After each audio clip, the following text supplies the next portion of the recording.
সকল জনগণকে সাথে নিয়ে সামনের দিনগুলোতে আমাদের সংগ্রাম আন্দোলন আরো বেগবান থেকে বেগবান করতে হবে ইনশাআল্লাহ।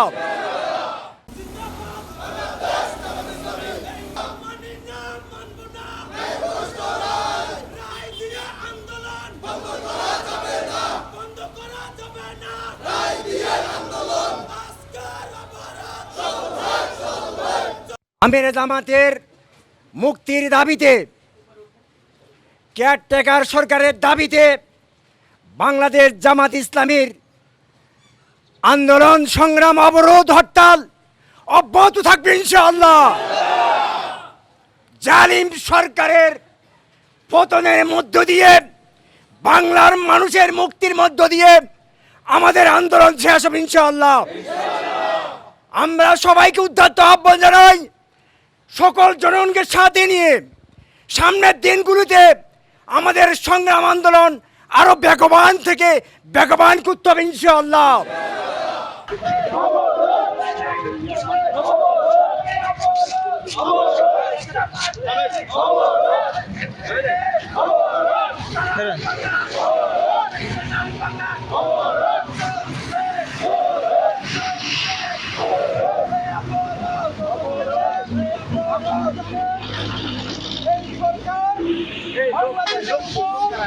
একটা গজব হিসাবে এসেছে।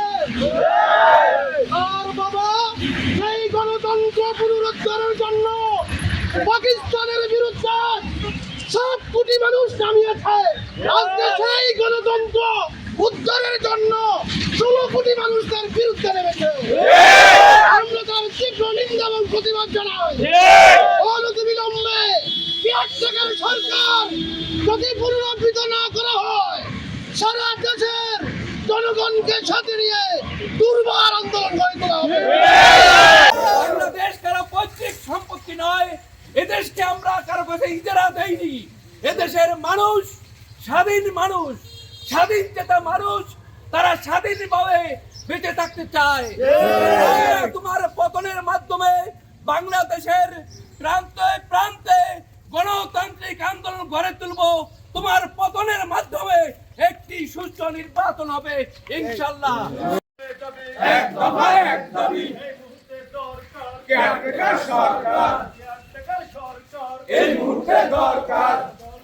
চলবে চলবে চলছে চলবে চলছে চলবে ভৌমত্ব নস্যাৎ করার জন্য হাসিনা সরকার একতরফা নির্বাচন ঘোষণা করেছে। আমরা এর তীব্র নিন্দা এবং প্রতিবাদ জানাচ্ছি। অবিলম্বে এই তফসিল বাতিল করতে হবে। অন্যথায় জাতি আওয়ামী লীগ এবং তার দোসরদের ক্ষমা করবে না। আমাদের এই অব্যাহত কর্মসূচি আমরা এই রাজপথে চালিয়ে যাওয়ার ঘোষণা দিয়েছি, তার রাখবো ইনশাআল্লাহ।